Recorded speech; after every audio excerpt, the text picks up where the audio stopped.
इसी यीशु के अजीम जलाली बाबरकत नाम में आप सबको सलाम।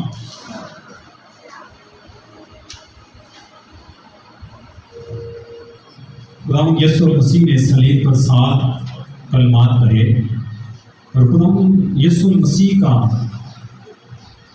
हर लफ्ज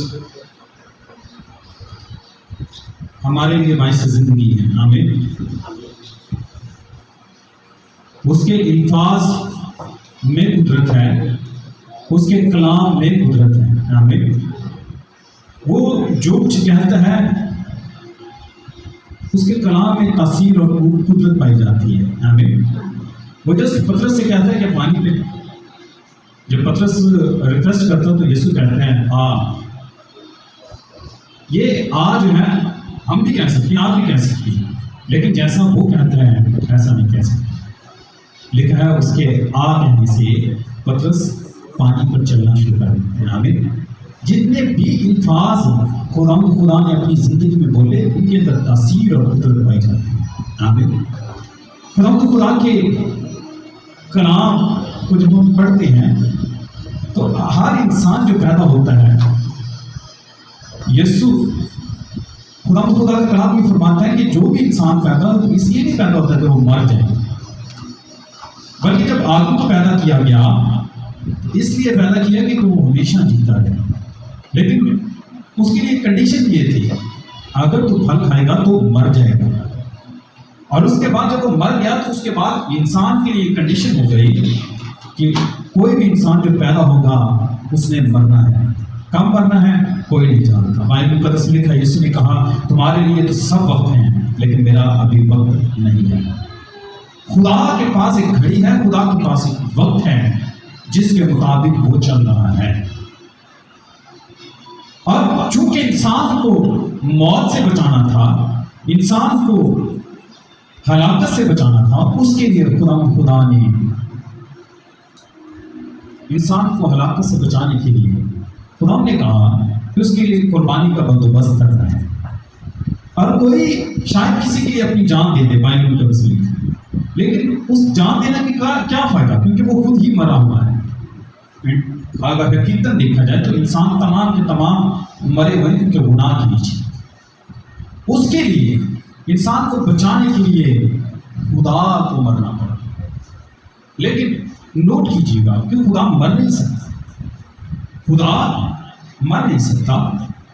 सो खुदा ने अपने लिए बदन तैयार किया। आमीन। खुदा ने अपने लिए तो बदल लिया और जो यीशु मसीह का बदन था, ये वो बदन था जो पाक और बेऐब था। ये वो बदन था जो दुनिया में कोई ऐसा बदन नहीं था, क्योंकि तमाम के तमाम बदन गुनाहगार थे, लेकिन खुदा यीशु मसीह का बदन बेगुनाह था, वो बेगुनाह बन रहा था। और बाइबल मुकद्दस में लिखा है यीशु दुनिया में वाहिद ऐसी हस्ती है, वो इसलिए पैदा हुआ ताकि वो मरे। और किस लिए मरे? तमाम जहां। आमीन। और खुदा का कलाम यूं फरमाता है कि यीशु मसीह ने 7 कलमात सलीब पर कहे। पहले कल में उसने तमाम दूसरे लोगों के लिए कहे, इंसानों के लिए कहे, ऐ बाप उनको माफ करो कि जानते नहीं कि क्या करते हैं। दूसरा कलमा उसने कहा कि तू आज मेरे साथ फिर दोस्त होगा। और तीसरा कलमा उसने कहा देख ये तेरा बेटा है और देख ये तेरी मां है। लेकिन अगले जो 4 कलमात हैं बाइबल मुकद्दस में लिखा उसने अपनी जात के लिए, अपनी जात के लिए। और जब हम मत्ती की इंजील उसका 27वां बाब और उसकी 45वीं आयत पढ़ी तो यहाँ पे यूं लिखा है, और दोपहर से लेकर 30 से पहर तक तमाम मुल्क में अंधेरा छाया था। दोपहर से लेकर 30 से पहर तक तमाम मुल्क में क्या छाया रहा? अंधेरा छाया करते। उनके 3 पहर होते थे और एक पहर जो है वो 4 घंटों का होता है। लेकिन रोमी जो है उनके 4 पहर होते थे और एक पहर जो है वो 3 घंटे का होता था। सुबह 6 से 9, 9 से 12 और 12 से 3 और 3 से 6 और इसी तरह रात के पहर। और खुदा का कलाम यूं फरमाता है दोपहर से लेकर 30 से पहर तक यानी 12 से 3 बजे तक तमाम मुल्क में अंधेरा छाया था। तमाम मुल्क में क्या छाया रहा? अंधेरा छाया रहा। और जब हम खुदा के कलाम में लूका की इंजील पढ़ते हैं, उसकी 23वें बाब की 45 में तो लिखा और सूरज की रोशनी जाती है, यानी सूरज ने अपनी रोशनी देना बंद कर दी। ये कोई सूरज ग्रहण या चांद ग्रहण इस तरह की कोई चीज नहीं थी, क्योंकि ईद फसा तब होती है जब चांद जो है चौथी का चांद होता है, और ये मुमकिन ही नहीं है कि सूरज ग्रहण या चांद ग्रहण है। लेकिन लूका इसको क्लियर करता है और उनको बताता है कि सूरज ने अपनी रोशनी देना बंद कर दिया था। क्योंकि यीशु मसीह की जब पैदाइश होती है तो हमें आसमान पर अजीब चीजें हमें नजर आती है जो पहले कभी नहीं है। सूरज आसमान पर सितारा चमकता है, और ऐसा सितारा है जो कि मजूसियों की आगे चलता है, बल्कि आसमान से एक बड़ा नूर चमकता है जो गडरियों को खुशखबरी देता है और कहता है तुम्हारे लिए मुनज्जी करना।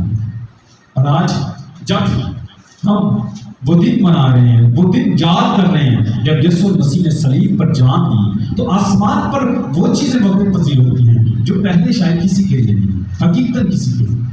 और एक दोपहर से लेकर तीसरे पहर तक अंधेरा छा, तमाम दुनिया में अंधेरा छा। और तीसरे पहर के करीब यीशु ने 4 कलमात पढ़े, और ये जो पहला जो चौथा कलमा है, यीशु ने कहा, यीशु तीसरे पहर के करीब यीशु ने बड़ी आवाज से चलाकर कहा, एली एली लमा शबक्तनी, यानी आए मेरे खुदा तूने मुझे क्यों छोड़ा। ये अल्फाज जो है एली एली लमा शबक्तनी है, ये हिब्रू के हैं, इब्रानी जुबान की। और मरकस ने इसको कोट किया है, वो आरामी जुबान में। एक्चुअली यीशु ने आरामी जुबान में ही बोला था, अलोही लमा शबक्तनी, लेकिन तर्जमा बात एक ही है, आए मेरे खुदा तूने मुझे क्यों छोड़ा। बेसिकली ये वो अल्फाज हैं जो ज़बूर 22 के हैं। ज़बूर 22 में जब हम इसको पढ़ते हैं तो यहाँ पे लिखा है, आए मेरे खुदा तूने मुझे क्यों छोड़ दिया।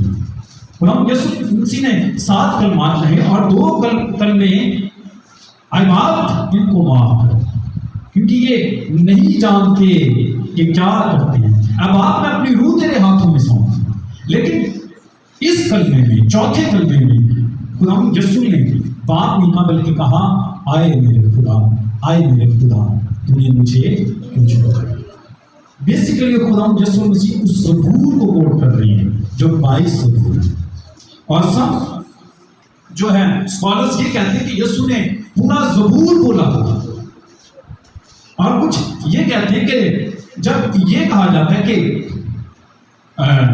आए दुआए रबानी में शरीक हो और कहेंगे आए हमारे बाप, तो वो पूरी हम आए हमारे बाप हो।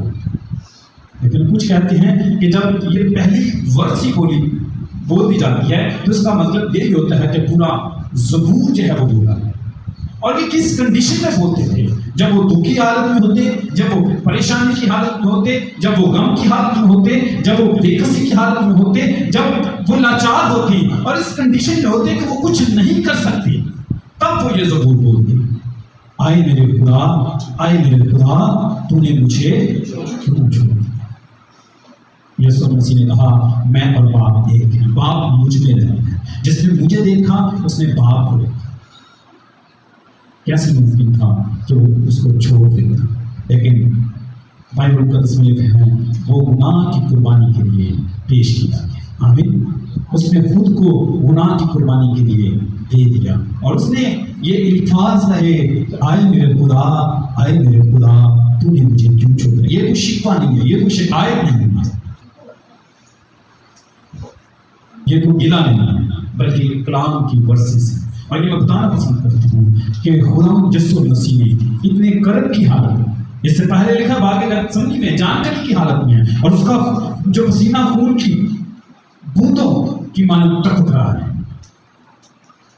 और वो क्या कह रहा है, खुदा अगर हो सके तो प्याला मुझसे उतार जाए। तो अभी जो मैं चाहता हूँ वो नहीं, बल्कि जो तू चाहता है वो पूरा हो। आमीन।